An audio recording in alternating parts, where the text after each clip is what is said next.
اب آپ کہو نہیں جی یہ تو علامہ ہلی تو شیعہ ہی نہیں ہے، چونکہ اس نے معصوم امام صادق علیہ السلام کی حدیث نہیں پڑھی ہے لہذا نہیں، اور وہ ہے علامہ ہلی، اور وہ ہماری طرح کھاگڑ عمر میں جا کر مجتہد نہیں بنے، 9 سال کی عمر میں مجتہد بنے۔ جو 9 سال کی عمر میں مجتہد بنتا ہے اس کا مطلب یہ ہے کہ اللہ اسے وہ بصیرت عطا کر رہا ہے کہ جس بصیرت کے ساتھ وہ قرآن اور اہل بیت کے فرامین سے اپنے حکم کو اخذ کر رہا ہے، اخذ کر رہا ہے۔ پورے کا پورا ملک جو شیعہ ہوا ہے، جہاں فقہ اہل بیت ابھی نافذ ہے، وہ علامہ ہلی کے برہنِ منت ہے۔ کیسے؟ وہاں ایک بادشاہ تھا، مثال دیتا ہوں، سنا ہوگا شاید آپ نے، اس کا نام تھا سلطان محمود، اور اسے کہتے تھے خدا بندہ۔ یہ خدا بندہ ٹھیک نہیں ہے، لیکن تھا خدا بندہ۔ خدا بندے سے لوگ کثرت زبان کی وجہ سے کیا دیتے ہیں، جیسا کہ لوگ اپنے بچوں کا نام یزدان نہ رکھیں کبھی بھی۔ یزدان کس کا نام ہے؟ اللہ تعالیٰ کی ذات۔ کوئی بندہ کہے جی میرا بیٹے کا نام ہے مثلا یزدان حسین، اس کے میننگ کیا ہے؟ حسین کا خدا۔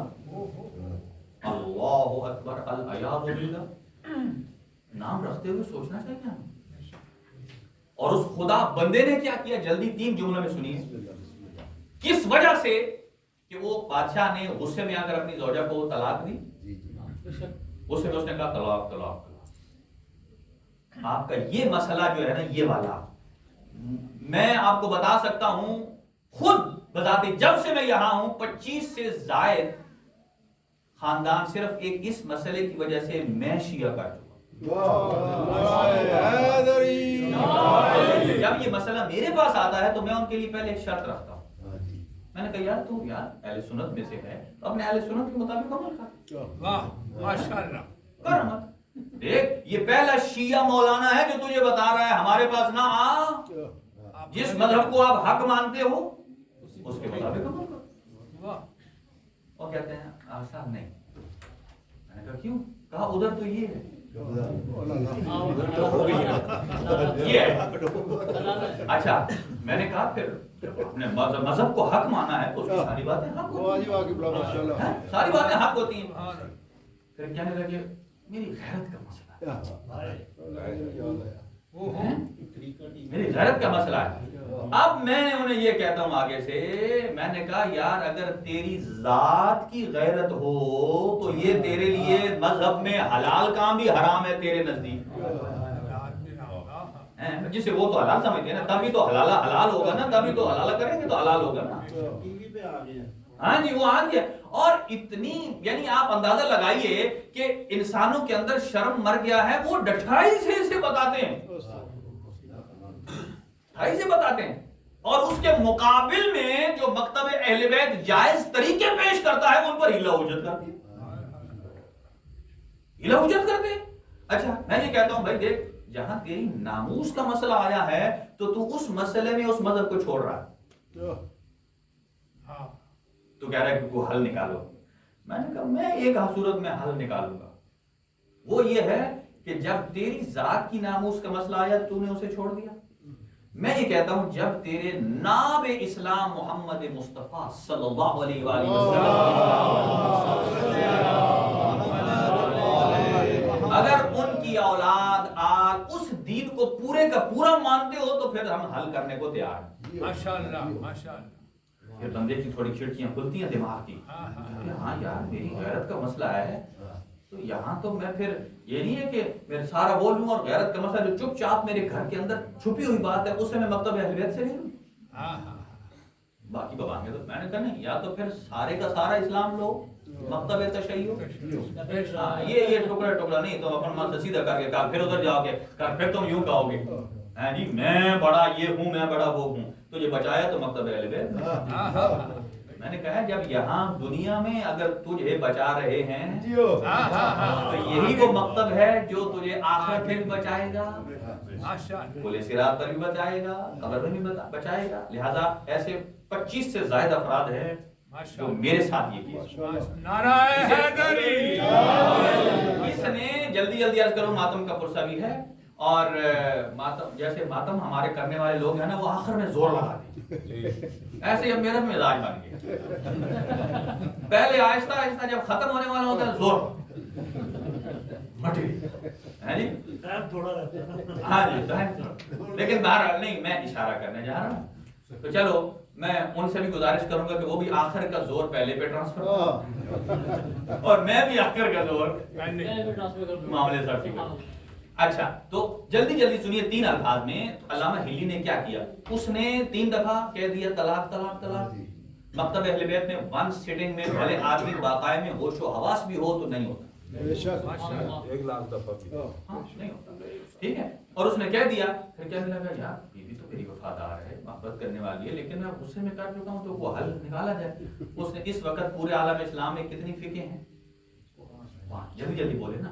ایک ہے فقہ حنفی امام اعظم، دوسری ہے فقہ مالکی، تیسری ہے شافعی، چوتھی ہے پانچویں ہے۔ لوگ اس کو 5واں نمبر دیتے ہیں لیکن حقیقت میں یہ پہلی ہے۔ وہ 4 اسی سے آگے ٹیڑھے میڑھے راستے۔ اچھا ان میں سے دنیا میں تقریباً 8 ارب 9 ارب آبادی ہے، 2 ارب مسلمان ہیں، سارے کے سارے مسلمان انہی 5 فقہ پر عمل کرتے ہیں۔ اور اللہ بھلا کرے اس خاتون کا، لبنان کی، جس نے لکھا ایک کتاب لکھی ہے، اس نے لکھا ہے فقہ جعفریہ انسائکلوپیڈیا، انسائکلوپیڈیا فقہ جعفریہ یعنی انسائکلوپیڈیا فقہ کا لکھا ہے۔ انسائکلوپیڈیا کیا ہوتا ہے؟ جس میں آپ کو ایک چیز پر تمام مسئلے ملتے ہیں۔ اچھا چاہیے تو یہ تھا کہ وہ امام صادق کی بات پہلے لکھتی، باقی کی بعد میں لکھتی، اس نے کہا نہیں، میں امام صادق کی بات کو آخر میں لکھوں۔ کہا کیوں؟ تاکہ پڑھنے والے کو عجیب عجیب باتیں پہلے پتہ چل جائیں، اور جب وہ رج کے کنفیوز ہو کہ میں نہ 1 نہ 2 نہ 3، تو پھر اسے تسلی دینے کے لیے جو فقہ آئے وہ فقہ صادق آئے۔ وہ بک موجود ہے، ٹرانسلیٹ ہو چکی ہے اردو میں، ہمارے ڈاکٹر صاحب نے کی ہے۔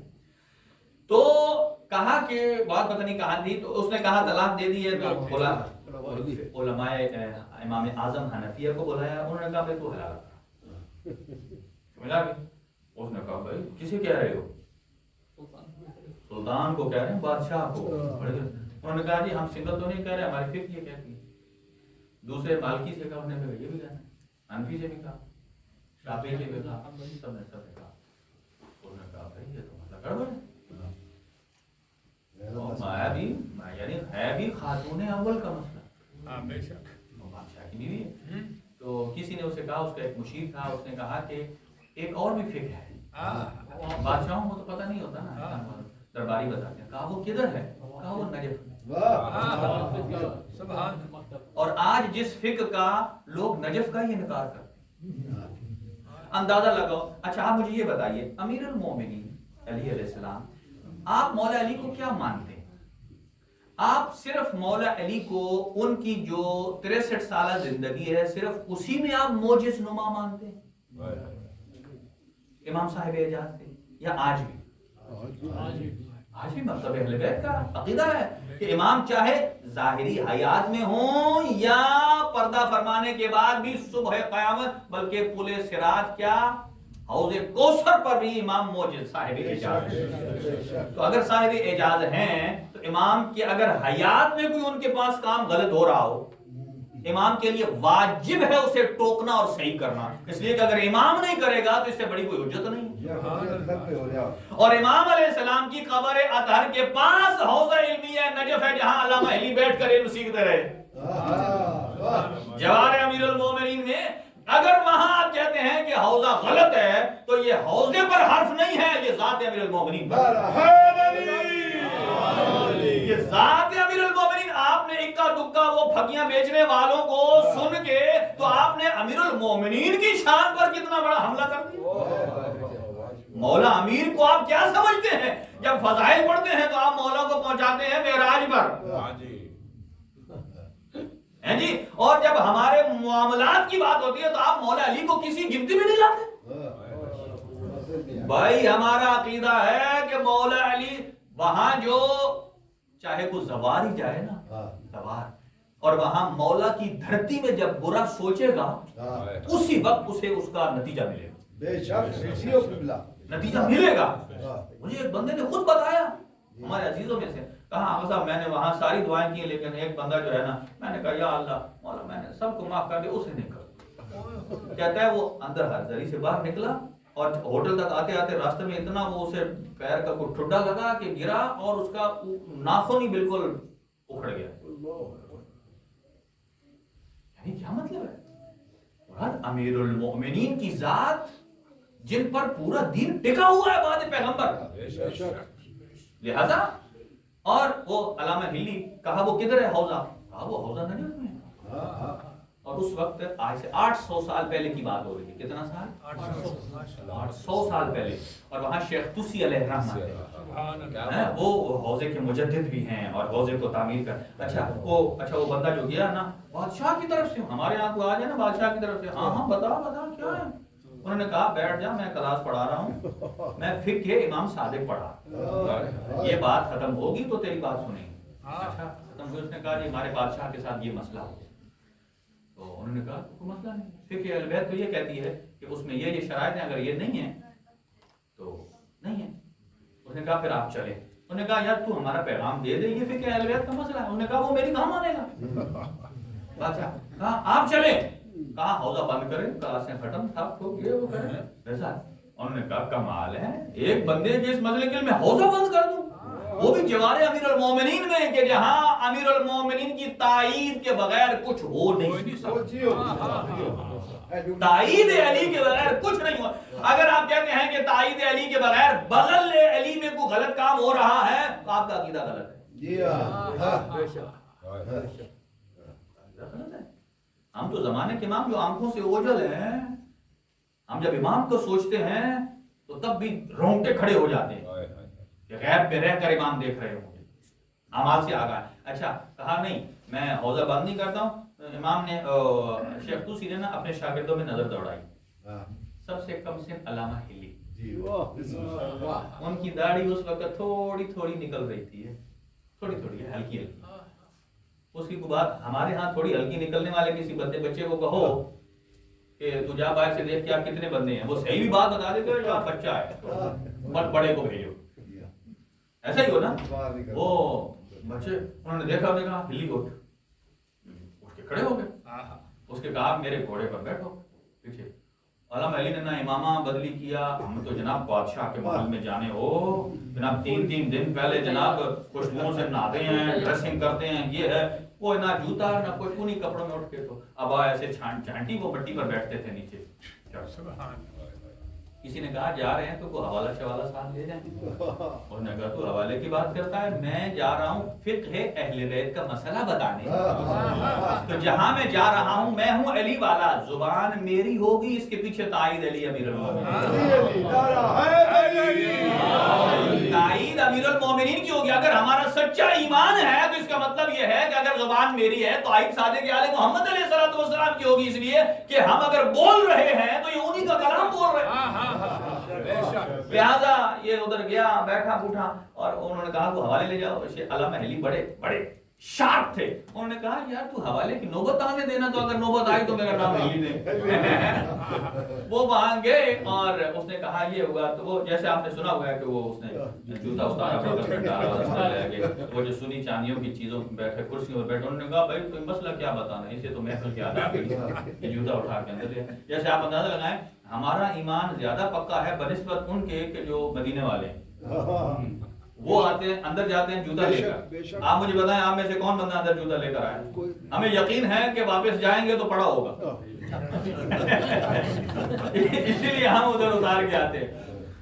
اور پھر تو وہ اتار لے, انہوں نے کہا اس کا طریقہ نہیں آتا. تو انہوں نے کہا کہ نہیں یار مجھے خطرہ ہے کہ میرا جوتا چوری ہو جائے, یہ بچوں کے لیے. انہوں نے کہا چوری ہو جائے گا. انہوں نے کہا بھائی دیکھ میرا دربار ہے, اس میں سے چوری کر. انہوں نے کہا تو بڑا ہے یا نبی پاک بڑے؟